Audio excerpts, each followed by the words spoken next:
Hey there, welcome to the episode 3 of the worshipteam.net podcast. And today I'd like to start from a personal anecdote and show how it impacts the way in which we sometimes lead worship or are involved with worship. And so the situation was personal in nature and painful. So I'm not going to probably share too much about that because it involves other people, and there's no need to throw anybody under the bus for the purpose of this podcast, nor should anybody be thrown under a bus anyway. Seems kind of cruel and unusual. So anyway, so the long story short is that something was posted on social media. Imagine that, both a blessing and a curse, I suppose, and I don't think there was any malice in the post or the action of posting it. It was made worse by the fact that it was posted by a friend. And so, you know what they say, protect me from my enemies and I'll take care of my friends. But again, I don't think there was any malice. So I at first I reeled a little bit from the experience and that didn't feel good at all. But Colossians 3:13 says, forgive as the Lord forgave you. So obviously I forgave this friend. I still unfriended him though, because while I forgive, I also need to protect my heart so that if this were to happen again, then I don't have to suffer from it again. I'll blissfully ignore it, and there's a lot to be said about that. But nevertheless, obviously I forgave him, and so, but I was still emotionally hurt by the situation, and James 5:13 says, are any of you suffering hardship? And I was like, in the moment, yep, and it said you should pray. Are any of you suffering hardship? You should pray. So I did, and it did help me get over that moment of pain and wondering what the heck is going on and whatnot. But the other part of James 5:13 is, are any of you happy? Then you should sing praises. I don't know if I was happy just yet, but I was feeling better, and so I felt, well, I did half that what James 5:13 says to do. I prayed, and I do feel better.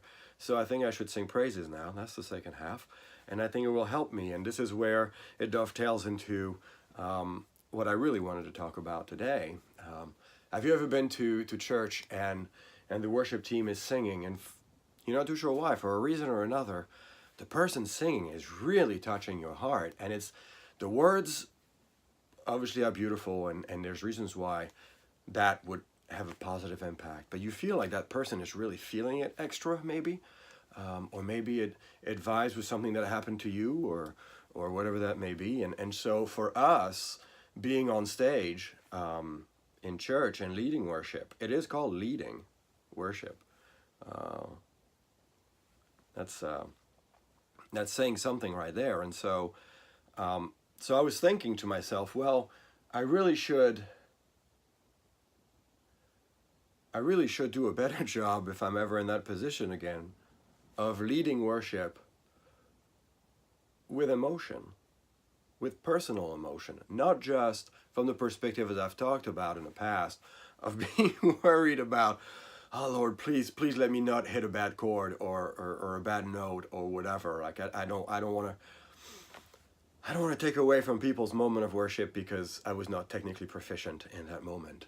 That's scary to me, and that's always my prayer before leading worship, is that I would at worst be neutral and not detract from the experience. But I think that a way to add to the experience is to sing those songs literally from the heart, and the best way to do that is to draw on personal emotion. And so when I decided to look at the second part of James 5:13 and sing a few songs, I wasn't too sure which one to sing, frankly. I just knew I needed to sing one, and oh look, I have a guitar and it's in tune. That's a minor miracle in and of itself. But anyway.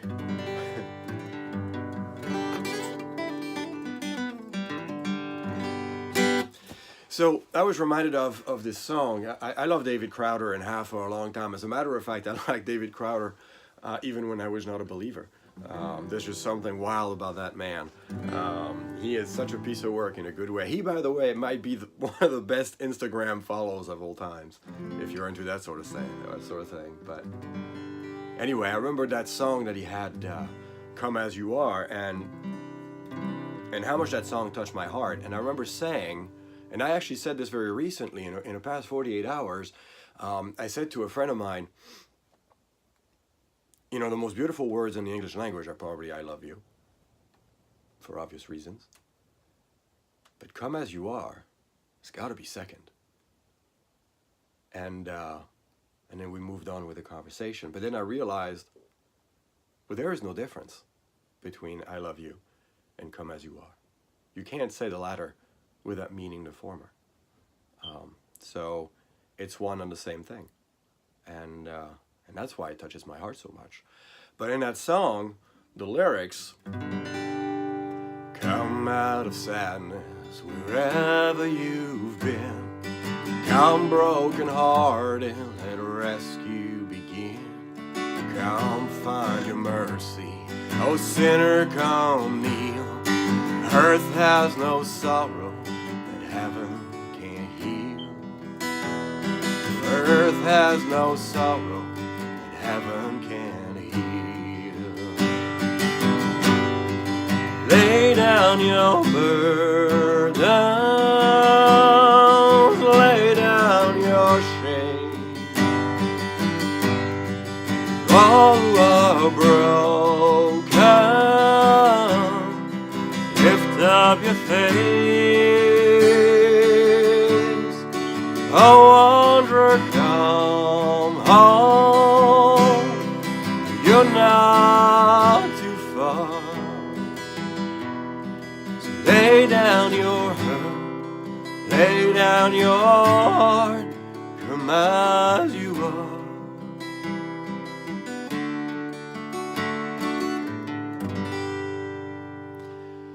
Whew. When David Crowder writes a song, it's not for nothing, as they say, but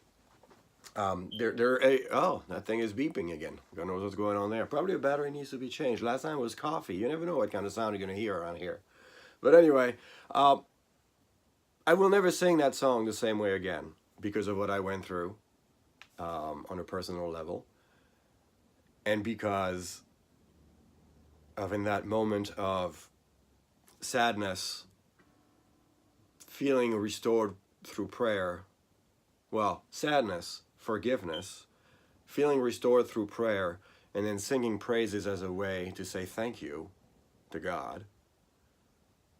Now I have such a personal involvement in that song that I will never sing it the same way. It is never going to be for me just a song. And I would hope that if I were to be on stage in front of a congregation, that I would sing that song from that place of experienced sadness, forgiveness, prayer, not restorative prayer, and then singing praises to say thank you. And I would hope that if I'm able to do that, to really channel those phases, that my quote-unquote performance would be more authentic and less of a performance, and that it would bless somebody in the audience a little bit more than it would have otherwise. So anyway, just food for thought, but maybe think about it next time you're on stage. How do you relate to those songs? And what can you bring from your own personal experience to make it a song that really touches hearts and that really helps people on their path and on their walk? Anyway, a short episode today, but maybe that's for the best. Thanks for watching.